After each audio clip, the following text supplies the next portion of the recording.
What's up, guys? It's Alex. It's Quinn. It's Iconic Comic. It is finally here. Spider-Man Homecoming premiere.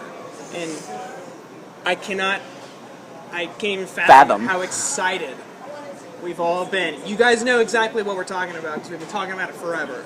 Yep. So this is going to be our segment, Waiting the Line. We asked a really good group of people some questions about Spider-Man, and this was a good treat for us. All right. So we really hope you guys enjoy. So stay tuned. Stay iconic.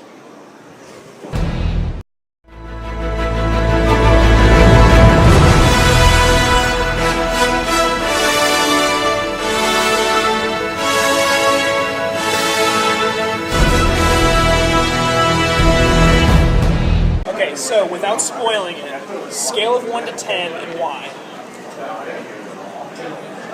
Oh, 1.5. No, I'm just kidding. Oh my gosh! I almost fought you right now, dude. I almost fought you.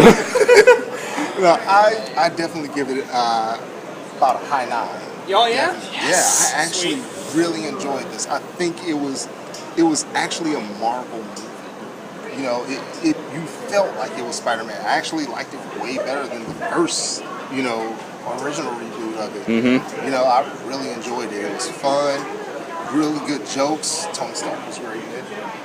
You're making me emotional right now, dude. I mean, it was great, so I definitely like it.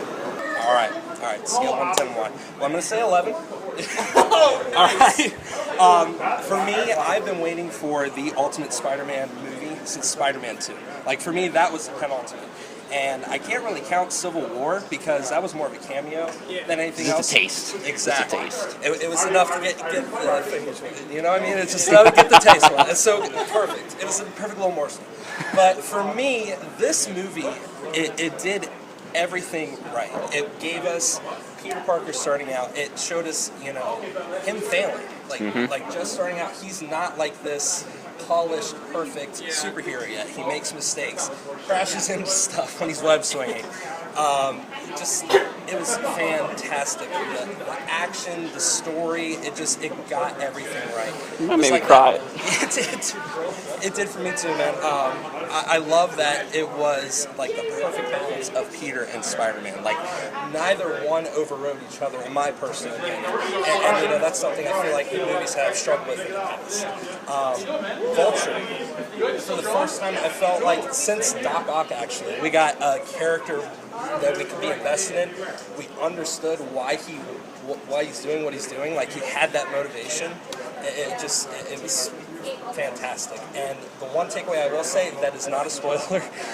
It's not Iron Man 4 like everyone was worried about. Good. It was like that perfect balance of Tony Stark, like he was there when he needed to be there, and that's all I'm going to say on it because I don't want to give anything away to everyone else. Just know that if you are a lifelong Spider-Man fan, just these little nods and everything like that, I'm getting goosebumps. It's just allergies, guys. 8. It's the third best Spider-Man movie. 1 and 2 are still better.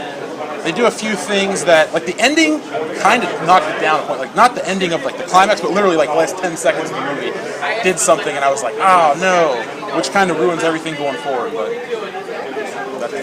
did you guys watch it yet? Yeah. We're about to go. So. Okay, well, think of the last 10 seconds and then remember me. Okay. Tell me what you think. I would say about 8.5. 8.5? Okay, is there any reason without spoiling it? It definitely, I would say, it lived up to what I expected it to be. There were a few moments that with, supporting characters that I feel like fell a little short, but absolutely. Cool, okay. Well, I really enjoyed it. I'd probably rate it an 8, but I'd rate it an 8 because while it may have had a better plot and definitely better CGI and better effects than the last 2 series made of Spider-Man, the reason I only gave it an 8 is because it sort of gave a younger twist on the Spider-Man. But the Spider-Man that I watched as a child, I really loved because he was a more nerdy Spider-Man who didn't give off any masculine appeal. He was straight nerdy and had really no social skills. As yet the new one is a very attractive male in high school. What's the thing that really connects you to the character of Peter Parker, Spider-Man? Why do you love him so much? Oh yeah, of course. He's the everyday guy. You know what I mean?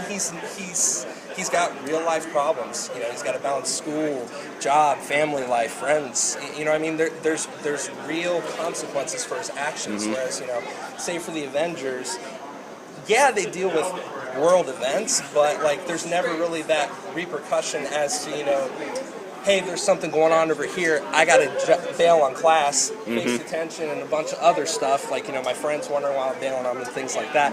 He's a real life character, and I think that's why he stood the test of time, and I think that's why everyone loves him so much, and they identify with him. Absolutely. It's like the cartoon, you know. It's that he's that every guy. I was that nerd kid in school. I like to be, you know, I like to deal with all that stuff. I was kind of awkward, you know. I'm awkward right now. Look at me, I'm sweating bullets right now. I have no hair, you know. Yeah, it's always been that like. I have no hair. Well, I've been a Spider-Man fan since before the '94 cartoon came out. Like, It's the best cartoon ever. so my mom used to sell Avon, and she got me a Spider-Man tape. It was a dual tape with the Hulk and Spider-Man. That was my first introduction to Spider-Man. So, where he fights Doctor Doom, we're talking 91 or 2. I was super old. I'm talking like 3 years old. But then I've had all the Spider-Man toys. The hype for the first Spider-Man was unparalleled. Like, even over Star Wars Episode 7, like the hype for that movie was crazy. Every day I was pumped. I couldn't wait. And it delivered. Spider-Man 2 was awesome, and then it's been Yeah. I believe I like all the flips he does because I'm personally a Tumbler, but another reason is because I sort of fall more into the nerd class of the people in high school, so that's sort of what I connected to with him in the first 2 series. Awesome. He's more real than the rest of the superheroes. You know, his dorkiness, because he doesn't really know what he's doing. He's like, he acts more like a real person, whereas the rest of them are so picture perfect. Last question. Who's the next villain that you want to see on the big screen? You know what? I thought that villain was perfect. I'm glad they didn't do something big. You know, everybody wants to do like a Venom or somebody. You know, I actually thought that was truthfully, actually, I think Scorpion could work out pretty well. Yeah? Yes. Now, who would you cast as Scorpion? That I don't know. You know, because I really enjoy how Marvel picks some of their characters. You know, they pick these guys and they seem to fit this role really well. Their casting's top notch, definitely. They pick Robert Downey Jr. as Tony Stark. I mean that's declared perfect. You know, when they announced that way back when, it's like what? Like, yeah, I can't see anybody else do it better. Exactly. The cliffhanger they gave with the last movie. Last movie. Oh, okay. Last movie with Rhino, I was really pumped for because they never really gave Rhino a good role in a movie. And in the series they discontinued, they ended off with a big cliffhanger of him, but since the series was disconnected, I never got to see the Rhino fight. Okay, I want to see Kraven the Hunter, but that's mine. But I'm willing to wait if they do it right. Because, in the comic book, he just appears to hunt down Spider-Man. Now, remember, Kraven's brother is the Chameleon, so you got to have that connection. And if you don't, that's fine. But you basically need to have Kraven put himself out of commission at the end of said movies. Because, you know, Kraven's Last Hunt's the best Spider-Man story. So take it dark. It doesn't have to end like on a happy, fluffy note with cartoons at the end. Like, you know, make it serious. You know, everyone tries to mimic The Empire Strikes Back as the second, you know, the dark sequel. Make the second Spider-Man the dark one. Have Kraven, you know, have him try to, you know, the greatest hunt is man and the Spider-Man, and then he fails, and just, you know, have it end like that. That'd be really interesting. Because there's so many things you can do with him now, because it's, you know, another reboot. And thankfully it's better than the last one. That is really hard for me, actually, because with this hero just starting out, I want Green Goblin so bad because I've been wanting that character done right, and I know that now that Peter is back home with Marvel Studios, they would do the character justice. However, I feel like it's not time yet. You would build it up. Exactly. So if I had to make a personal recommendation, I would want it to be Kraven the Hunter. Dude. Yes. I feel like that's my pick. That's my pick. Rock on, man. Rock on. It's enough of that threat where it's not like he's enough. You know what I mean? And it's something new that we haven't seen yet. I just think that it would be amazing, and Gerard Butler needs to be cast as Kraven the Hunter. I didn't even think about that. Dude, he's been my pick since they announced the original reboot with Andrew Garfield. I'm like, if they do it right, they need to get Gerard Butler as Kraven the Hunter. Call. So I'm going to bring that in for this one.